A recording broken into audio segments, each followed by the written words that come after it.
এখন আমরা বর্তমানে দুনিয়াতে আছি, এক সময় আমরা ছিলাম না, আবার এমন একদিন আসবে যখন আমরা কেউ থাকবো না। তো অল্প সময়ের জন্য দুনিয়াতে আমাদেরকে আল্লাহ তাআলা কেন পাঠাইলেন? পরীক্ষার জন্য। পরীক্ষার হলে সময় কম থাকে, বেশির থেকে বেশি 3 ঘন্টা, 3.5 ঘন্টা। তো আল্লাহ তাআলা যেহেতু আমাদের দুনিয়াতে পরীক্ষার জন্য পাঠাইছেন, যার কারণে আমাদের অল্প সময়ের জন্য পাঠাইছেন। আল্লাহ যে আমাদের পরীক্ষার জন্য পাঠাইছে এর দলিল সূরা মুলুকের 1 নম্বর আয়াত ও 2 নম্বর আয়াত।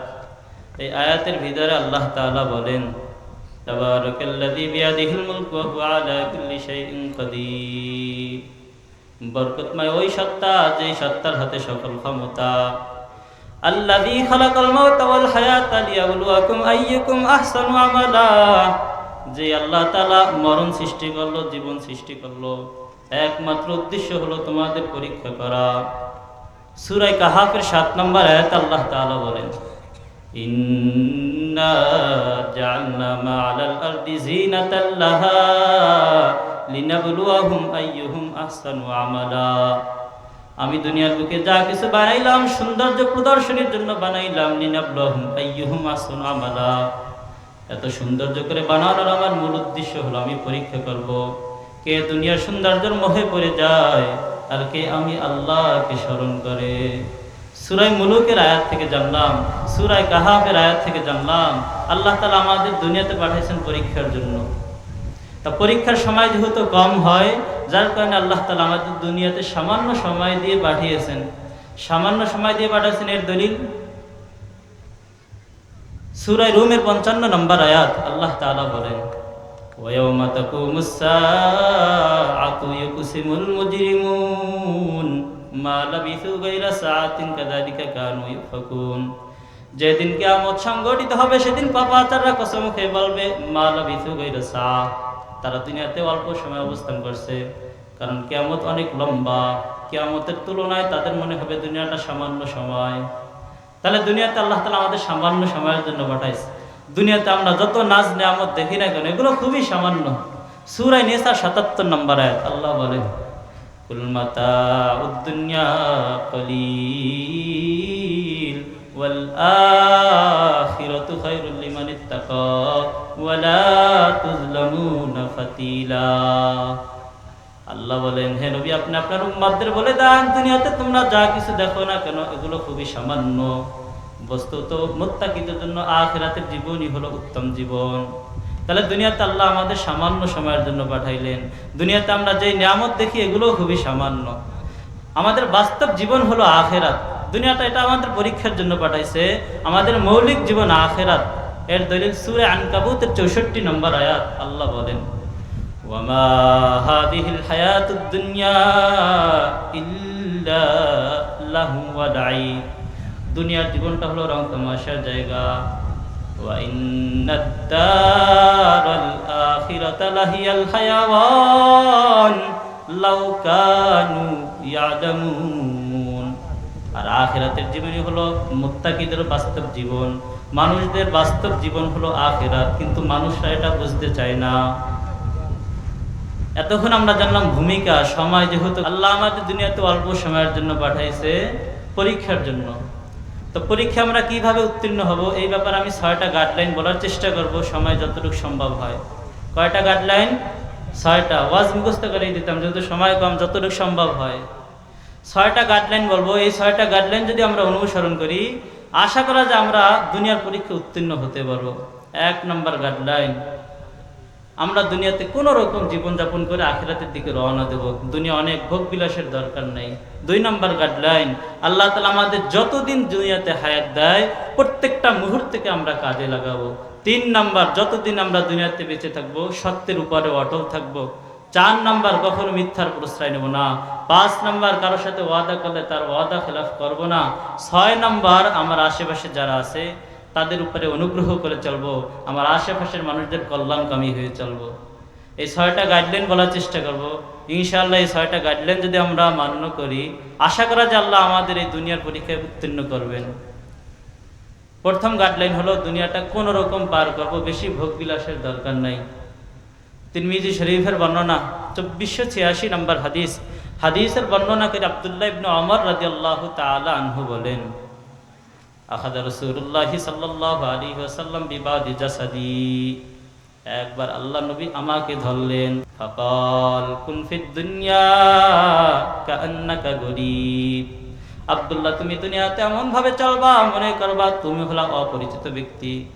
কোন এলাকায় যদি অপরিচিত ব্যক্তি বেড়াতে আসে তাহলে সে যেভাবে নম্র ভদ্র হয়ে চলে, তুমি দুনিয়াতে যতদিন থাকবা অপরিচিত ব্যক্তিদের মতো চলবা।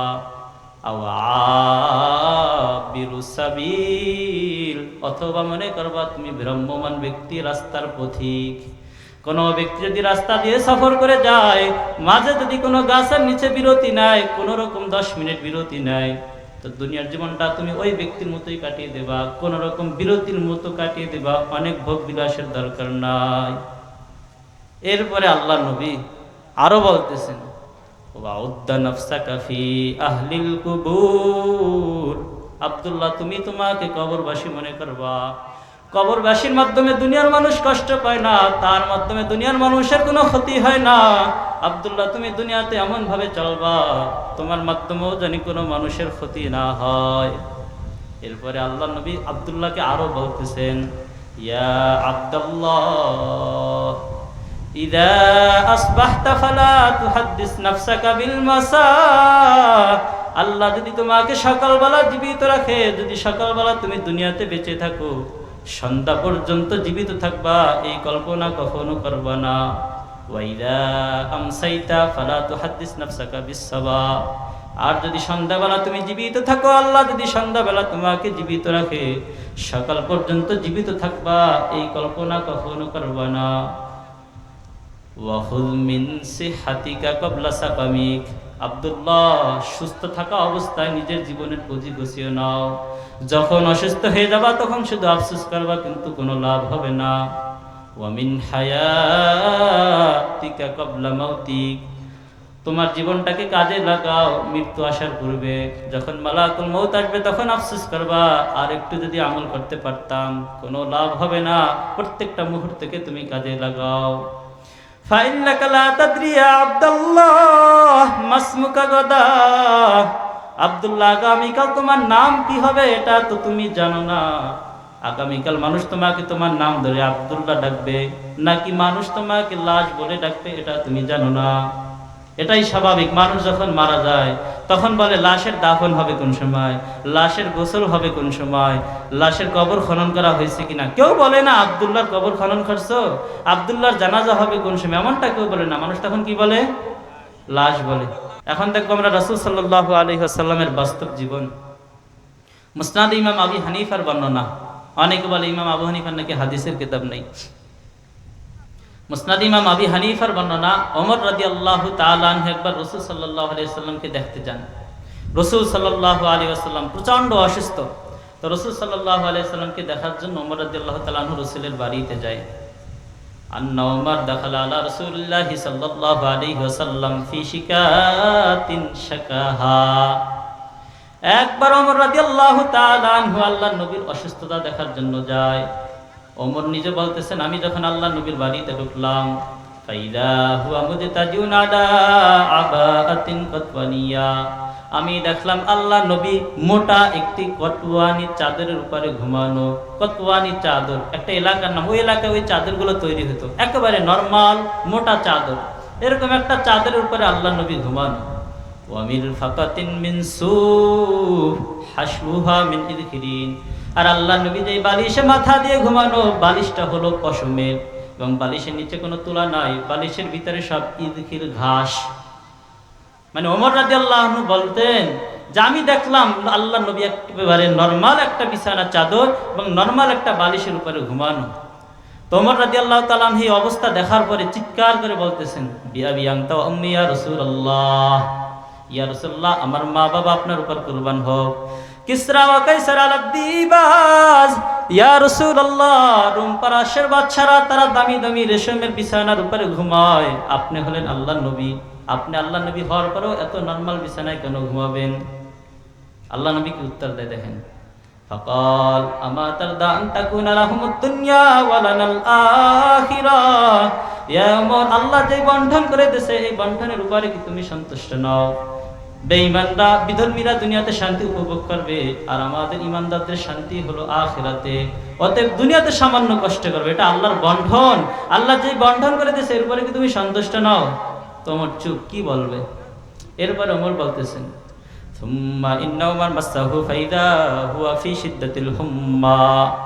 এরপরে ওমর রাদিয়াল্লাহু তাআলা আনহু আল্লাহর নবীর শরীরে হাত দেয়।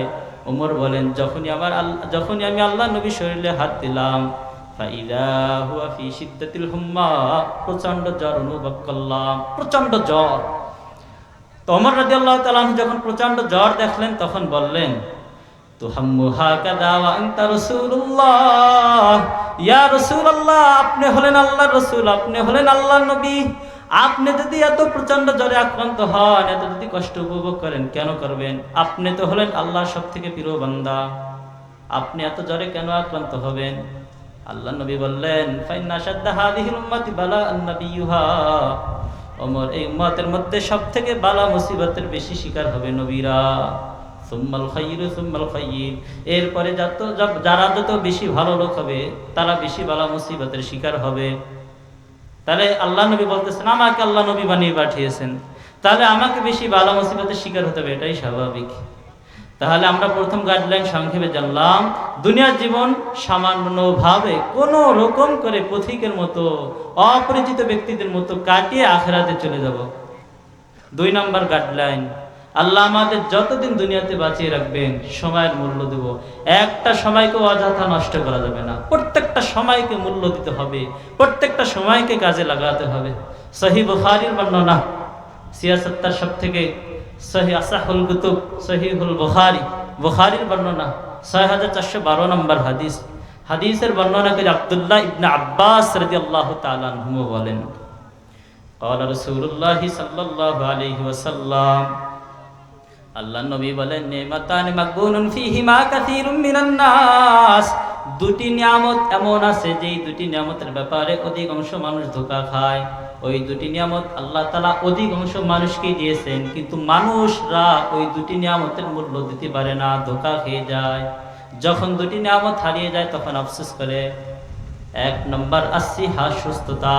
যখন মানুষ সুস্থ থাকে তখন সুস্থতার মূল্য দেয় না, যখন অসুস্থ হয়ে যায় তখন আফসোস করে। 2 নম্বরে ওয়াল ফারাগ, অবসর সময়। অবসর সময়ের মূল্য দেয় না, যখন ব্যস্ততা চলে আসে তখন আফসোস করে। মুস্তাদরাক আলা সহিহাইন, বড় হাদিসের কিতাবের বর্ণনা 8043 নম্বর হাদিস। এই হাদিসের বর্ণনাকারী আব্দুল্লাহ ইবনে আব্বাস রাদিয়াল্লাহু তাআলা আনহু বলেন, ক্বালা রাসূলুল্লাহি সাল্লাল্লাহু আলাইহি ওয়াসাল্লাম, আল্লাহর নবী বলেন, ইগতানিম খামসান ক্বাবলা খামস। তোমরা 5 জিনিসকে 5 জিনিস আসার পূর্বে মূল্য দাও। কয় জিনিসকে? 5 জিনিসকে 5 জিনিস আসার পূর্বে মূল্য দাও। 1 নম্বর, শাবাবাকা ক্বাবলা হারামিক। তোমার যৌবনকালকে তুমি মূল্য দাও বার্ধক্যতা আসার পূর্বে। ওয়াসিহাতাকা ক্বাবলা মারাদিক। 2 নম্বর, তোমার সুস্থতাকে মূল্য দাও অসুস্থতা আসার পূর্বে। 3 নম্বর, ওয়াগিনাকা ক্বাবলা ফাকরিক। তোমার ধনত্বটাকে মূল্য দাও দরিদ্রতা আসার পূর্বে। 4 নম্বর, ওয়াফারাগাকা ক্বাবলা শুগলিক। তোমার অবসর সময়কে মূল্য দাও ব্যস্ততা আসার পূর্বে। 5 নম্বর, ওয়াহায়াতাকা ক্বাবলা মাউতিক। তোমার জীবনকে তুমি মূল্য দাও মৃত্যু আসার পূর্বে। যখন মৃত্যু চলে আসবে তখন আফসোস করবা। অতএব এই 5 জিনিস আসার পূর্বে 5 জিনিসকে মূল্য দাও। ব্যাখ্যা করব না, সময় যেহেতু কম দিয়েছেন ব্যাখ্যা করা সম্ভব না। হিফজুল ওমর ইবনুল জাওজি রাহমাতুল্লাহি আলাইহি, বিখ্যাত বড় আলেম, ওনার একটি কিতাব আছে হিফজুল ওমর। ওই কিতাবে 36 পৃষ্ঠা আছে। হাসান বসরি রাহমাতুল্লাহি আলাইহি, নাম শুনছেন না? হাসান বসরি রাহমাতুল্লাহি আলাইহি বলতেছেন, চমৎকার কথা, মনোযোগ দিয়ে শুনেন। উনি বলেন, লাইসা ইয়াউমুন ইয়াতি মিন আইয়ামিদ দুনিয়া ইল্লা ইয়াতাকাল্লামু ওয়া ইয়াকুল ইয়া আইয়ুহান নাস ইন্নী ইয়াউমুন জাদীদ ওয়া আনা আলা মা ইউমালু ফিয়া শাহীদ। প্রতিটা দিন সকালবেলা দিন মানুষদেরকে ডেকে ডেকে বলে, ইয়া আইয়ুহান নাস, হে লোক সকল, হে লোকেরা, ইন্নী ইয়াউমুন জাদীদ, আমি তোমাদের মাঝে নতুন একটি দিন উপস্থিত হলাম। ওয়া আনা আলা মা ইউমালু ফিয়া শাহীদ, তোমরা আমি আজ দিনের ভিতরে যে আমল করবা প্রত্যেকটা আমলের ব্যাপারে আমি আল্লাহর কাছে সাক্ষী দিব। ভালো আমল করলে এই ব্যাপারেও সাক্ষী দেব, খারাপ আমল করলেও এই ব্যাপারেও আমি আল্লাহর কাছে সাক্ষী দেব। এরপরে দেখেন দিন আমাদের কি বলে, وإني لو قد أفلت شمسي لم أرجع إليكم إلى يوم القيامة। আমি আজ দিনের সূর্যটা যদি ডুবে যায় কিয়ামতের আগ পর্যন্ত আমি দিন তোমাদের সামনে আর কখনো আসবো না। যেই দিন যায় ওই দিন কি আর আসে না। আবু বকর ইবনুল আইয়াশ রাহমাতুল্লাহি আলাইহি বলেন, আহাদাহুম লাউ সাকাতা মিনহু দিরহামুন লাদাল্লা ইয়াওমা। মানুষটা কত হতভাগা, তাদের যদি এক দিরহাম হারানো যায়, মনে করেন 100 টাকা, মানুষদের কারো যদি 100 টাকা হারানো যায়, লাদাল্লা ইয়াওমা, সারাটা দিন শুধু পেরেশানি। ইয়াকুল ইন্না লিল্লাহ যাহাবা দিরহামি, শুধু আফসোস করে আর বলে হায় রে হায় আমার 100 টাকা হারানো গেছে।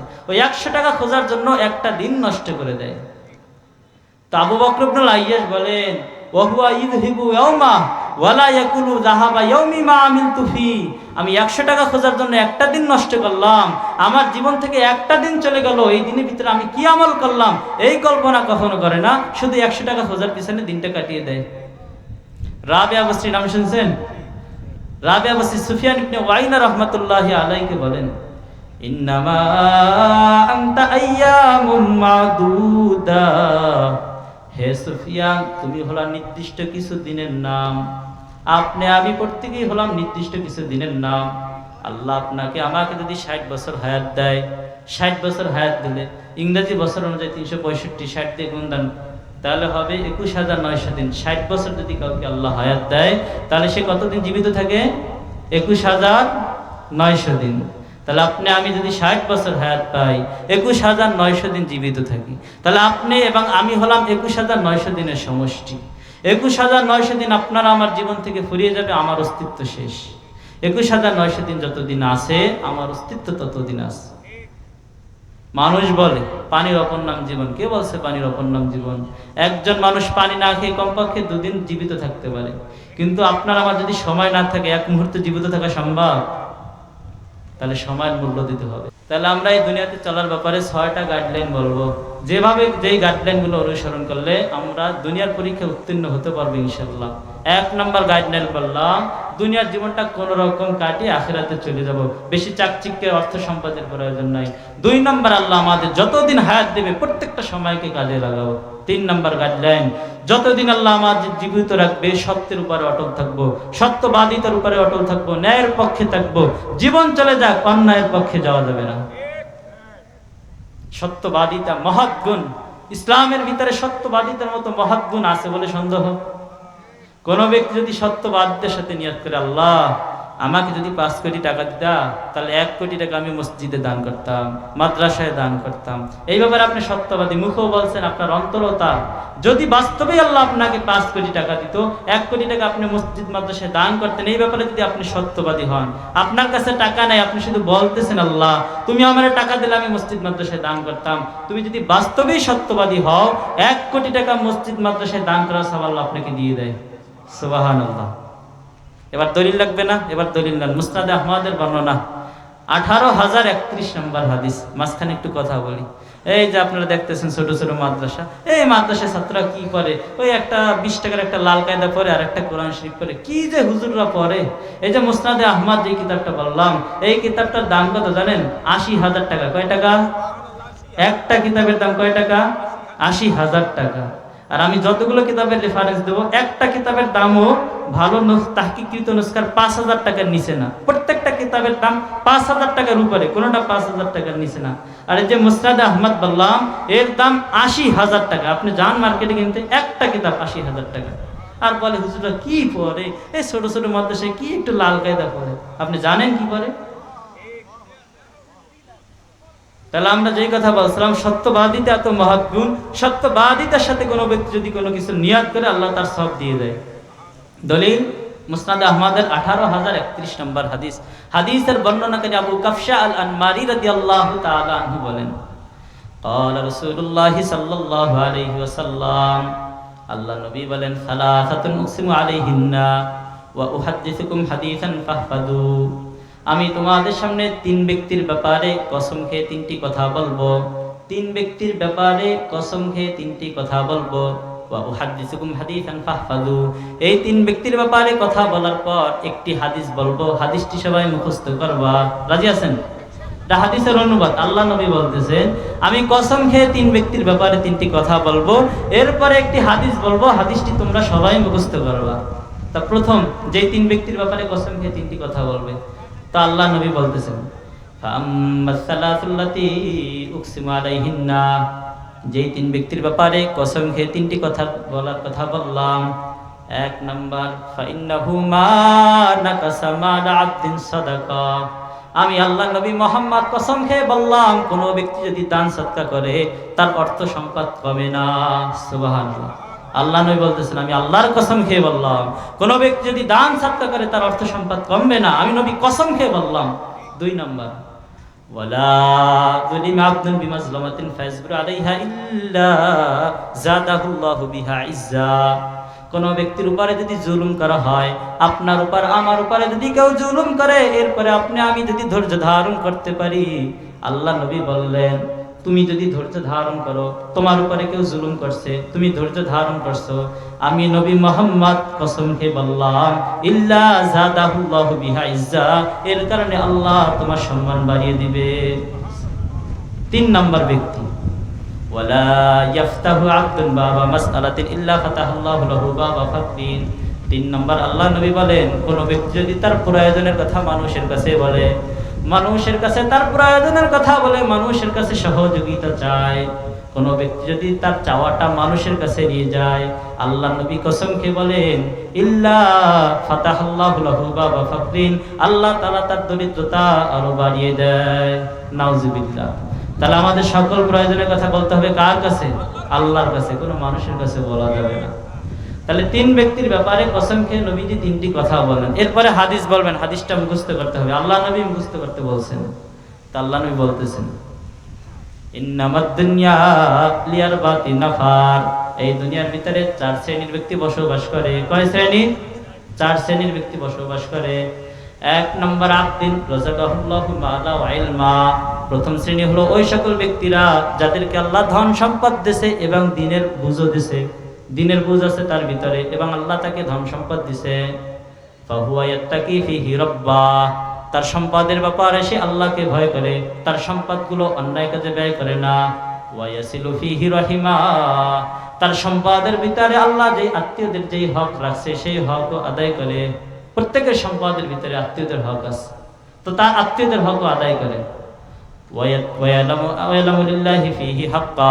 এবং সে স্বীকার করে আমার এই সম্পদের ভিতরে আল্লাহর একটা হক আছে।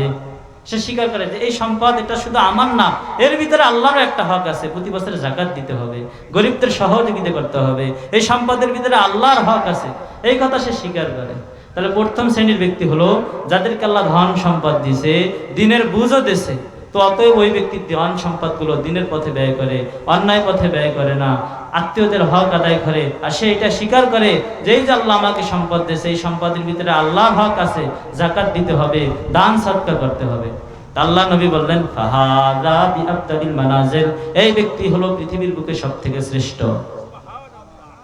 তাহলে প্রথম শ্রেণী হলো। দুই নম্বর, ওয়া আবদিন রাযাকাহুল্লাহু ইলমা ওয়া লাম ইয়ারযুকহু মালা, দুই নম্বর, যাকে আল্লাহ ইলম দিয়েছে, দ্বীনের বুঝ দিয়েছে, কিন্তু তাকে আল্লাহ ধন সম্পদ দেয় নাই। ফাহুয়া ইয়াকুল লাউ কানা লি মাল আমিলতু বিআমালি ফুলান, ওই ব্যক্তি মনে মনে বলে, আল্লাহ যদি ওই ব্যক্তির মতো আমাকে সম্পদ দিত, আমি ওই ব্যক্তির মতো মসজিদ মাদ্রাসায় দান করতাম। আল্লাহ নবী বলেন, এই ব্যাপারে যদি সে সত্যবাদী হয়, বাস্তবে তার অন্তরের নিয়তটা যদি খাঁটি হয়, আল্লাহ যদি তাকে বাস্তবেই সম্পদ দেয়, সে মসজিদ মাদ্রাসায় দান করত, তা আল্লাহ নবী বলেন, ফাআজরুহুমা সাওয়া, উভয়ের সব বরাবর। যেই ব্যক্তি দান করলো, ওই ব্যক্তি দান করে যেই পরিমাণ সওয়াব পাইলো, আর যেই ব্যক্তি সত্যবাদিতার সাথে নিয়ত করলো, ওই ব্যক্তি সমপরিমাণ সওয়াব পেয়ে গেল। সুবহানাল্লাহ। দুই শ্রেণী শেষ। তিন নম্বর শ্রেণী, ওয়া আবদিন রাযাকাহুল্লাহু মালা ওয়া লাম ইয়ারযুকহু ইলমা, যাকে আল্লাহ ধন সম্পদ দিয়েছে কিন্তু দ্বীনের বুঝ দেয় নাই। ফাহুয়া ইয়াকবিতু ফি মালিহি বিগৈরি ইলমিন, সে তার মালগুলো অন্যায় কাজে ব্যয় করে, যাত্রা গানে দেয়, অন্যায় কাজে ব্যয় করে। লা ইয়াসিলু ফিহি রাহিমা, তার সম্পদের ভিতরে আল্লাহ আত্মীয়দের যে হক রাখছে সেই হক আদায় করে না। আল্লাহ নবী বলেন ফাহাদা বিয়াকবাসিল মানাজিল, এই ব্যক্তি পৃথিবীর বুকে সবথেকে নিকৃষ্ট। কয় শ্রেণী গেল? 3 শ্রেণী। 4 নাম্বার ওয়াবদিন লাম ইয়ারযুকু ইলমা ওয়ালা মালা, যাকে আল্লাহ দ্বীনের বুঝও দেয় নাই, ধন সম্পদও দেয় নাই। ওই ব্যক্তি মনে মনে বলে লাউকান আলী মাল লা মিলতু বিআমালি ফুলান, আল্লাহ আমাকে যদি ধন সম্পদ দিত তাহলে আমি অমুক ব্যক্তির ন্যায় কাজ করতাম। অমুক ব্যক্তি যেভাবে যাত্রা গানে টাকা দিয়েছে, অন্যায় কাজে টাকা ব্যয় করছে, আমিও তার মতো বড় বড় যাত্রা গান করতাম। আল্লাহ নবী বলেন ফাবিজরুহুমা সাওয়া, ওই ব্যক্তি যদি বাস্তবিক সত্যবাদী হয়, তার মনের নিয়তটা যদি খাঁটি হয়, বাস্তবিক যদি আল্লাহ তাকে সম্পদ দিত, সে টাকাটা সম্পদটা অন্যায় কাজে ব্যয় করত, এই ব্যক্তি সম্পদ না থাকা সত্ত্বেও তার মতো গুনাহগার হয়ে যায়। নাউজুবিল্লাহ। তাহলে সত্যবাদীদের সাথে যদি কেউ নিয়ত করতে পারে, আল্লাহ তাকে সওয়াব দিয়ে দেয়। কেউ যদি সত্যবাদী হতে পারে, আল্লাহ নবী বলছেন আমি গ্যারান্টি দিলাম তুমি সফল কাম। তোমার অর্থ সম্পদ কম, বাড়ি গাড়ি নাই, কিন্তু তুমি সত্যবাদী হতে পারলা, হ্যাঁ আমি নবী মুহাম্মদ বললাম তুমি সফল কাম। দলিল মুসনাদ আহমদের বর্ণনা 6652 নম্বর হাদিস। قال رسول الله صلى الله عليه وسلم, নবীজি সাল্লাল্লাহু আলাইহি ওয়াসাল্লাম বলেন আরবাউন ইযা কুন্না ফিকা ফালা আলাইকা মা ফাতাকা মিনাদ দুনিয়া, তোমার ভিতরে যদি 4টি বৈশিষ্ট্য থাকে, তুমি নিজের ভিতরে যদি 4 বৈশিষ্ট্য অর্জন করতে পারো, আমি নবী বললাম তুমি সফল কাম। দুনিয়াতে তোমার অর্থ সম্পদ নাই, বাড়ি গাড়ি নাই, তুমি যদি 4টি বৈশিষ্ট্য অর্জন করতে পারো, আমি নবী মুহাম্মদ বললাম তুমি সফল কাম। সুবহানাল্লাহ। শুনবেন 4টি গুণ। 1 নম্বর হিফজু আমানা, তোমার কাছে যদি কেউ আমানত রাখে, তার আমানত যথাযথভাবে আদায় করবা, আমানতের ব্যাপারে কিঞ্চিত পরিমাণ খেয়ালত করবা না। 2 নাম্বার ওয়াসিদকু হাদিস, যেই কথা বলবা সত্য বলবা, কথায় সত্যবাদী হবা। 3 নাম্বার ওয়া হুসনু খলিকা, উত্তম চরিত্রবান হবা। 4 নাম্বার ওয়াইফাতুন ফি তুমাতিন, হালাল এবং উত্তম খাবার খাবা। তাহলে 1 নম্বরে আমানতের হেফাজত করবা, আমানতের খেয়ালত করবা না। 2 নাম্বার সত্য কথা বলবা। 3 নাম্বার উত্তম চরিত্র অর্জন করবা। 4 নাম্বার হালাল এবং উত্তম খাবার খাবা। এই 4 বৈশিষ্ট্য যদি তুমি অর্জন করতে পারো, হতে পারে তোমার দুনিয়াতে অর্থ সম্পদ নাই, বাড়ি গাড়ি নাই, কিন্তু আমি নবী বললাম তুমি সফল কাম। শয়তানও সত্য কথা বলে, কিন্তু আফসোসের বিষয় হলো আমরা মানুষ রাসূল সাল্লাল্লাহু আলাইহি ওয়াসাল্লামের উম্মত হয়ে সত্য কথা বলি না, কিন্তু শয়তান ওরা নিকৃষ্ট জাতি, সবথেকে খারাপ জাতি, ওরাও সত্য কথা বলে, কিন্তু আফসোসের বিষয় হলো আমরা আল্লাহ নবীর উম্মত হয়ে সত্য কথা বলি না। শয়তান যে সত্য কথা বলে, ঘটনা আসছে হাদিসের কিতাব মুস্তাদরাকে হাকিম, বড় কিতাব, হাদিসের কিতাব, ওই কিতাবের বর্ণনা 2088 নম্বর হাদিস। হাদিসের বর্ণনাকারী উবাই ইবনে কাব রাদিয়াল্লাহু তাআলা আনহু বলেন, আন উবাই ইবনে কাব আন্নাহু কানা লাহু জারিনু তামার, আল্লাহর নবীর সাহাবী উবাই ইবনে কাবের একটি খেজুরের গোডাউন ছিল। কি ছিল? খেজুরের গোডাউন ছিল। যেমন এই জায়গায় একটা গোডাউন আছে, তো উবাই ইবনে কাব রাদিয়াল্লাহু আনহুর একটি খেজুরের গোডাউন ছিল। ফাকানা ইয়াজিদুহু ইয়ানকুস, প্রতিদিন সকালবেলা এসে দেখে তার খেজুর কম, রাত্রে যেই পরিমাণ খেজুর রেখে যায় সকালবেলা এসে দেখে খেজুর কম।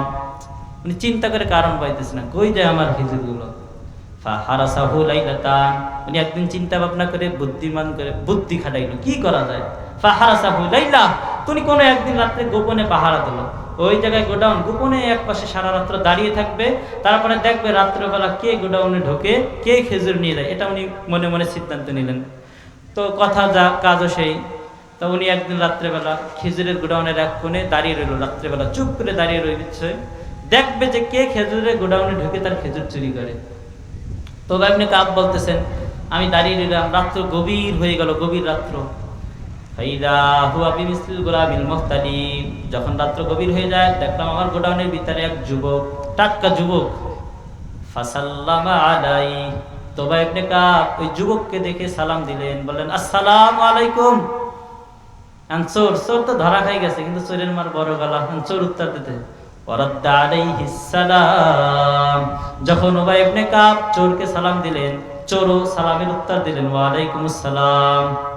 তো উবাই ইবনে কাব রাদিয়াল্লাহু তাআলা আনহু আশ্চর্য হয়ে গেছে, এ আবার কেমন চোর, চোর ধরা খাইছে, আমি সালাম দিলাম, হে আবার জোরে জোরে সালামের উত্তর দিতেছে। তো উবাই ইবনে কাব রাদিয়াল্লাহু তাআলা আনহু চোরকে প্রশ্ন করতেছে, আজি নিয়ন আমিন সিয়ন, এত রাতে তুই আমার বাগানে কে? তুই কি জিন নাকি মানুষ? এত গভীর রাত্রে তো কোনো মানুষ গোডাউনে আসার কথা না, তুই কি জিন নাকি মানুষ? তা চোর বলতেছে ফাকাল বাল জিন্নিয়ুন, চোর বলে আমি হলাম জিন, আমি মানুষ না। তো উবাই ইবনে কাব রাদিয়াল্লাহু তাআলা আনহু সাহসী সাহাবী ছিলেন, উনি ভয় পায় নাই। তো যখনই বলল আমি জিন, আমি কোনো মানুষ না, তখন উবাই ইবনে কাব রাদিয়াল্লাহু তাআলা আনহু বলতেছেন আরিনি ইয়াদাক, আচ্ছা তুই যদি জিন হও তাহলে তোর হাতটা দেখা, দেখবো জিনের হাত কেমন হয়। জিনটা দেখতে কেমন হয় কখনো তো দেখি নাই, তাহলে তোর হাতটা দেখা, দেখি তো জিনটা কেমন, জিন দেখতে কেমন হয়, জিনের হাত দেখতে কেমন হয়। কথা যেই কাজও সেই। যখন উবাই ইবনে কাব হাত দেখাতে বললেন, জিন তার হাতটা উবাই ইবনে কাবের সামনে ধরলেন, এই দেখো এই হাত দেখো।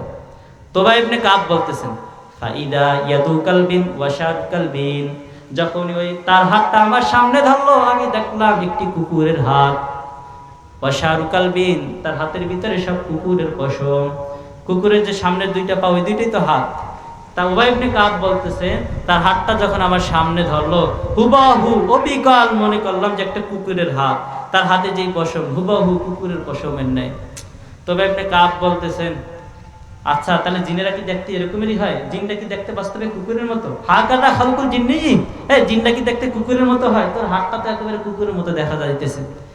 শয়তান চোর ভয় পেয়ে গেছে, চোর দেখতেছে উবাই ইবনে কাব তো ভয় পেতেছে না, আমি পরিচয় দিলাম আমি জিন, আমি শয়তান, উবাই তো ভয় পেতেছে না, তো আমারে ধরে বাড়িতে ফালাইবে, বানবে তো আমারে ধরে। কারণ উবাই ইবনে কাবকে শয়তান ভয় দেখাইতেছে।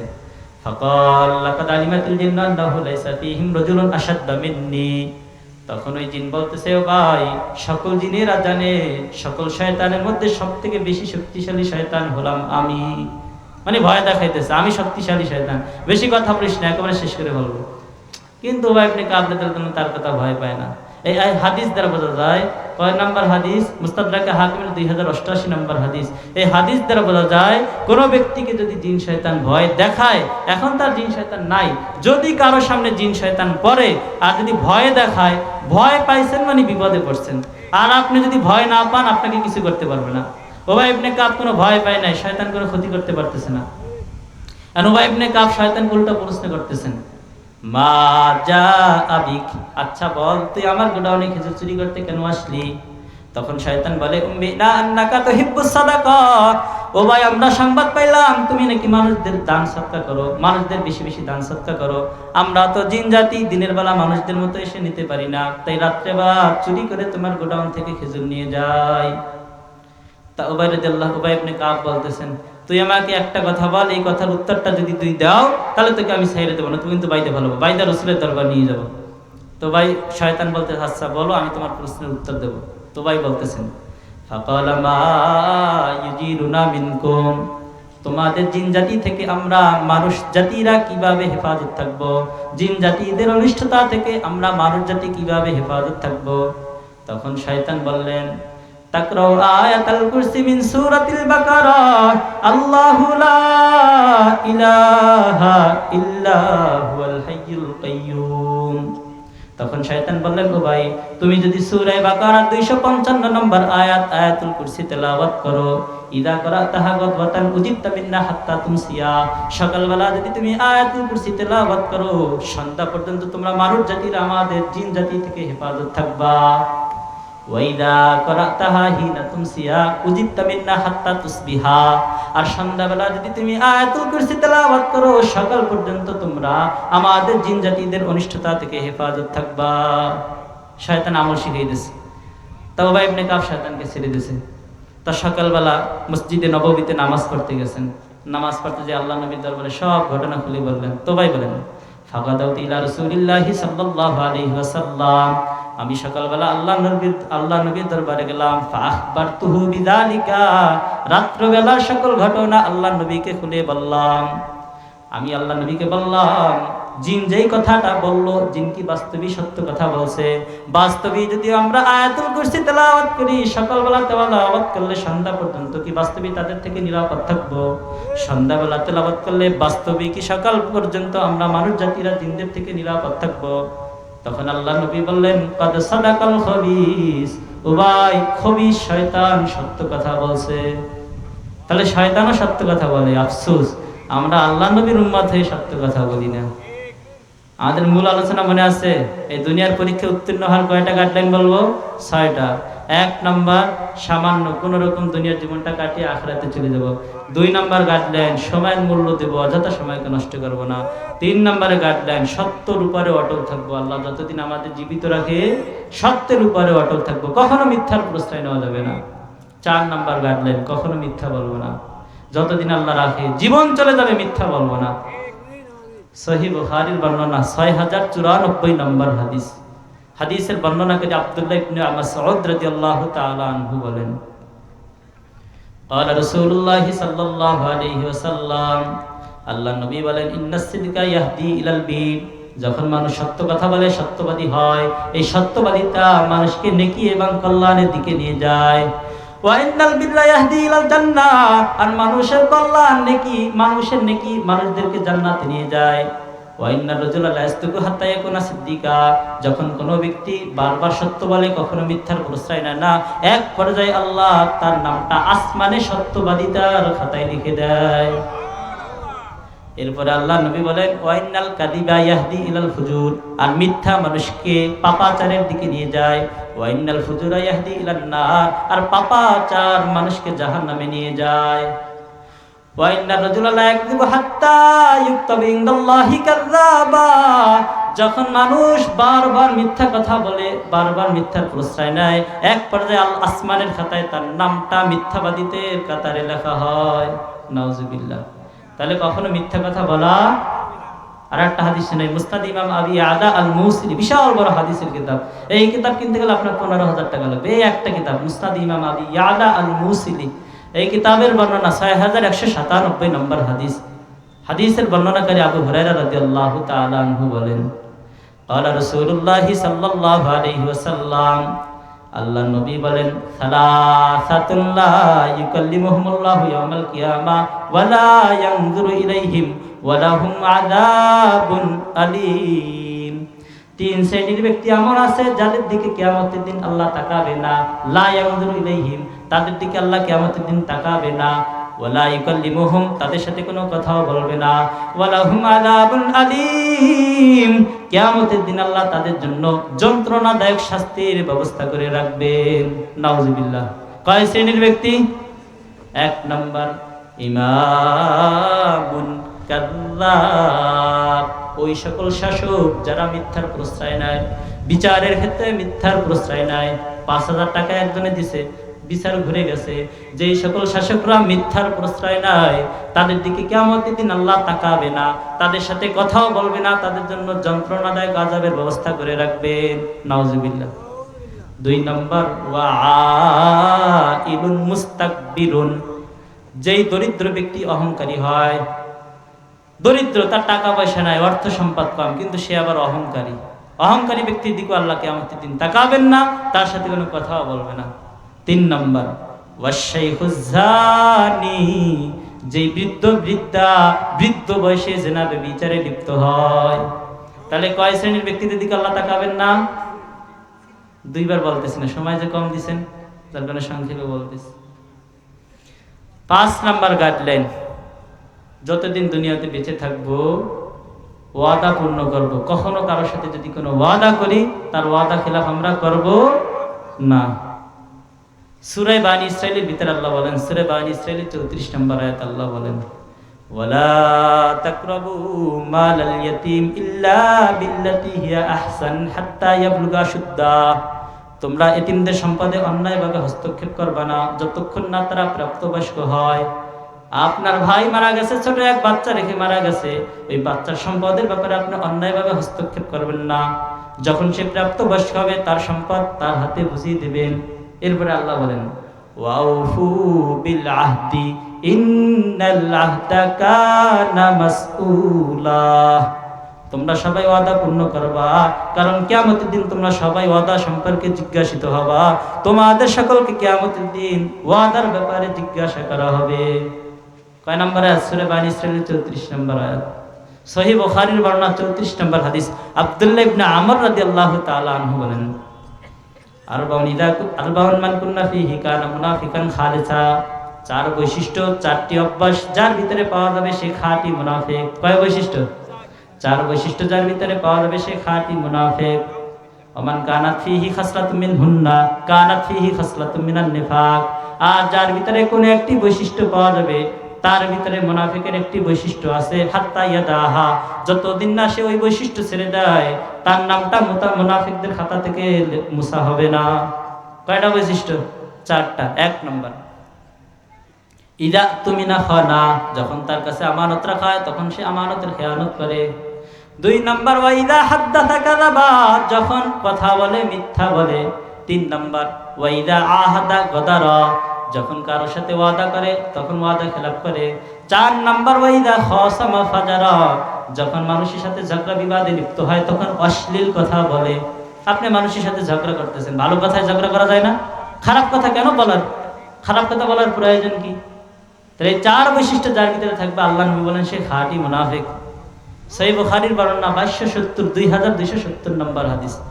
আন আবি হুরায়রা রাদিয়াল্লাহু তাআলা আনহু قال, আবু হুরায়রা রাদিয়াল্লাহু তাআলা আনহু বলেন, قال রাসূলুল্লাহ সাল্লাল্লাহু আলাইহি ওয়াসাল্লাম, আল্লাহর নবী বলেন, قال الله تعالى ثلاثه انا خصمهم يوم القيامه, হাদিসে কুদসি আল্লাহ নবী বলেন, স্বয়ং আল্লাহ বলেন, সালাসাতুন আনা খাসমুহুম ইয়াউমাল কিয়ামা, তিন শ্রেণীর ব্যক্তিদের বিরুদ্ধে স্বয়ং আমি আল্লাহ কিয়ামতের দিন যুদ্ধ করব। নাউজুবিল্লাহ। তিন শ্রেণীর ব্যক্তিদের বিরুদ্ধে স্বয়ং আল্লাহ নিজে ঝগড়া করবে। আল্লাহ যদি আপনার বিরুদ্ধে চলে যায় আপনার অবস্থা কি হবে? আল্লাহ বলেন, সালাসাতুন আনা খাসমুহুম ইয়াউমাল কিয়ামা, তিন শ্রেণীর ব্যক্তিদের ব্যাপারে আমি কিয়ামতের দিন নিজে ঝগড়া করব, তাদের সাথে আমি নিজে বুঝপড়া করব। এক নম্বর, রজুলুন আহাদাবি সুম্মা গাদারা, যেই ব্যক্তি আমি আল্লাহর নাম নিয়ে কারোর সাথে ওয়াদা করলো, সুম্মা গাদারা, এরপরে ওয়াদা পূর্ণ করলো না, ওয়াদা খেলাফ করলো। আতাবি সুম্মা গাদার, যেই ব্যক্তি আমার নাম নিয়ে ওয়াদা করলো, বলছে আল্লাহর নাম নিয়ে বললাম তোকে কালকে টাকা দিয়ে দেবো, আমার নাম নিয়ে ওয়াদা করার পরে যেই ব্যক্তি ওয়াদা খেলাফ করে তার সাথে আমি নিজে আল্লাহ বুঝপড়া করবো। নাউজুবিল্লাহ। দুই নম্বর, ওয়ারাজুলুন বাহুরান ফাকালা সামানা, যে ব্যক্তি কোনো মুক্ত ব্যক্তিকে বিক্রি করে তার টাকা খেয়ে ফেলে, এটা আপনারা বুঝবেন, এটা আগের জামানায় ছিল। তিন নম্বর, ওয়ারাজুলুন ইস্তাজারা আজিরান ফাস্তাওফা মিনহু ওয়া লাম ইউতি আজরা, তিন নম্বর, যে ব্যক্তি কোনো ব্যক্তিকে তার বাড়ির কাজের জন্য নিল, একদিন কাজ করাবে 500 টাকা দেবে, এভাবে চুক্তি করে জন্য নিল, বরিশালের ভাষায় বলে বদলা ভাড়া করে আনলো, ফাস্তাওফা মিনহু, বদলার মাধ্যমে সারাদিনের কাজ ঠিকভাবে আদায় করলো, ঠিকভাবে কাজ করে নিছে, ওয়ালাম ইউতি আজরা, কিন্তু তার পারিশ্রমিক দেয় নাই। আল্লাহ নবী বলেন, আল্লাহ তাআলা স্বয়ং বলেন এই তিন শ্রেণীর ব্যক্তিদের বিরুদ্ধে আমি আল্লাহ স্বয়ং যুদ্ধ করব। এই তিন শ্রেণীর মধ্যে এক ব্যক্তি হলো যারা আল্লাহর নাম নিয়ে ওয়াদা করার পরে ওয়াদা খেলাফ করে। তাহলে ওয়াদা খেলাফ করবো কখনো? আমাদের 5টা গাইডলাইন শেষ, আমি কথা তাড়াতাড়ি বলতেছি, সংক্ষেপে বলতেছি, সময় যে কম। 6 নম্বর গাইডলাইন, আমার আশেপাশে যারা আছে তাদের প্রতি অনুগ্রহ হয়ে চলবো, অনুগ্রহ করব, তাদের কল্যাণকামী হব, তারা জানি আমার মাধ্যমে কখনো কষ্ট না পায়। সহিহ বুখারীর বর্ণনা 6016 নম্বর হাদিস। হাদিসের বর্ণনাকারী আবু শুরাইহ রাদিয়াল্লাহু তাআলা আনহু বলেন, ক্বালা রাসূলুল্লাহ সাল্লাল্লাহু আলাইহি ওয়াসাল্লাম, আল্লাহ নবী বলেন, ওয়াল্লাহি লা ইউমিনু, আল্লাহর কসম ওই ব্যক্তি ঈমানদার নয়, ওয়াল্লাহি লা ইউমিনু, আল্লাহর কসম ওই ব্যক্তি ঈমানদার নয়, ওয়াল্লাহি লা ইউমিনু, আল্লাহর কসম ওই ব্যক্তি ঈমানদার নয়। কয়বার বললেন? 3 বার বলেন, আল্লাহর কসম ওই ব্যক্তি ঈমানদার নয়। 3 বার এই কথাটা বলেন। উপস্থিত সাহাবারা বললেন, ইলামান ইয়া রাসূলুল্লাহ, ইয়া রাসূলুল্লাহ, কোন ব্যক্তি ঈমানদার নয়? আল্লাহ নবী বললেন, আল্লাযী লা ইউমিনু জারুহু বাওয়াইকা, যেই ব্যক্তির অনিষ্টতা থেকে তার পাশের মানুষ নিরাপদ থাকে না, ওই ব্যক্তি আল্লাহর কসম করে বললাম ঈমানদার নয়। নাউজুবিল্লাহ। আপনার আমার মাধ্যমে যদি আমার পাশের মানুষ কষ্ট পায়, আল্লাহ নবী 3 বার কসম খেয়ে বলছে আল্লাহর কসম ওই ব্যক্তি ঈমানদার নয়। তাহলে পাশের মানুষদের প্রতি অনুগ্রহ করতে হবে কিনা?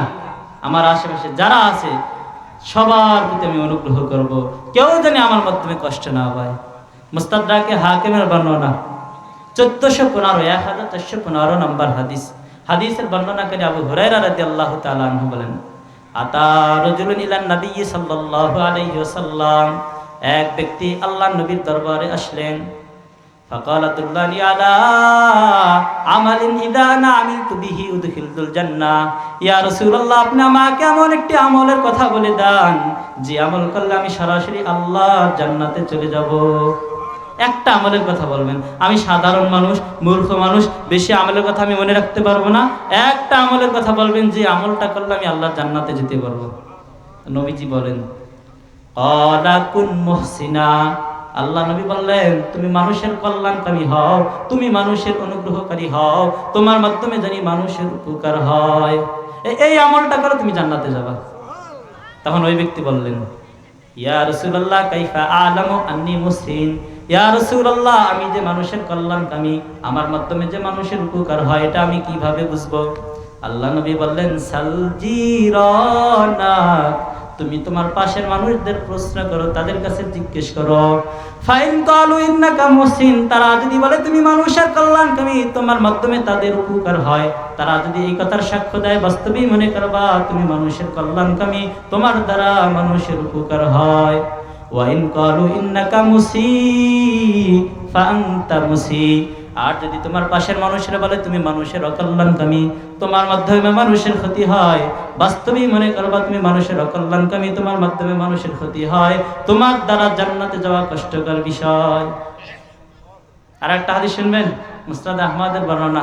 এই হাদিস শোনার আগে একটা কথা বলতে হবে।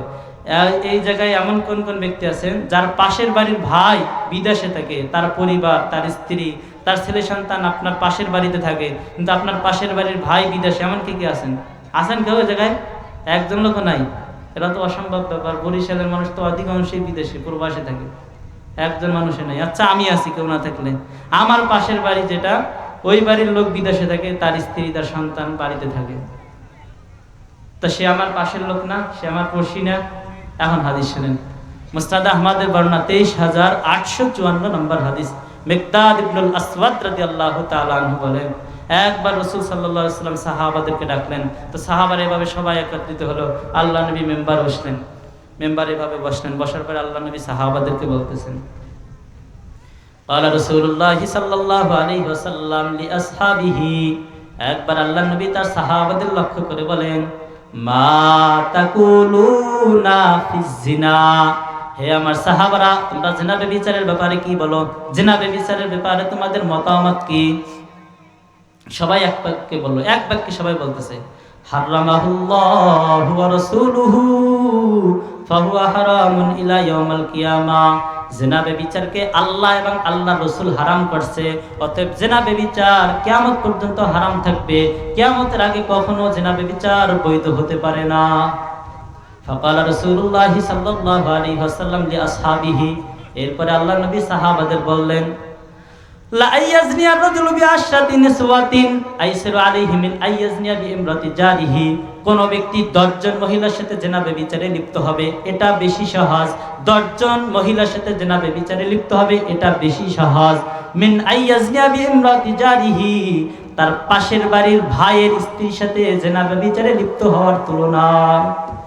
আপনার পাশের বাড়ির ভাই বিদেশে গেছে, তার স্ত্রী আপনার কাছে আমানত রেখে গেছে, আপনি যদি তার সাথে পরকীয়ায় লিপ্ত হন, আল্লাহ নবী বলেন একজন মহিলার সাথে পরকীয়ায় লিপ্ত হওয়া 10 জন মহিলার সাথে পরকীয়ায় লিপ্ত হওয়ার থেকেও মারাত্মক। তাহলে আশেপাশে যারা আছে, যে সকল ভাইরা প্রবাসী গেছে, তাদের স্ত্রী সন্তান আমরা দেখে রাখবো, তারা আমাদের কাছে আমানত। আমরা পাশের বাড়ির লোক, আমরা কখনোই আমানতের খেয়ানত করবো না। এরপরে আল্লাহ নবী বলেন, ওয়ামা তাকুলুনা ফিস সারাকা, আচ্ছা চুরির ব্যাপারে তোমাদের মতামত কি? চুরির ব্যাপারে তোমরা কি বলো? ক্বালু হারামাহুল্লাহু ওয়া রাসূলুহু ফাহুয়া হারাম, সকল সাহাবারা এক বাক্যে বললেন, চুরিকে আল্লাহ এবং আল্লাহর রাসূল হারাম করেছেন, অতএব চুরি ডাকাতি কিয়ামতের আগ পর্যন্ত বৈধ হতে পারে না।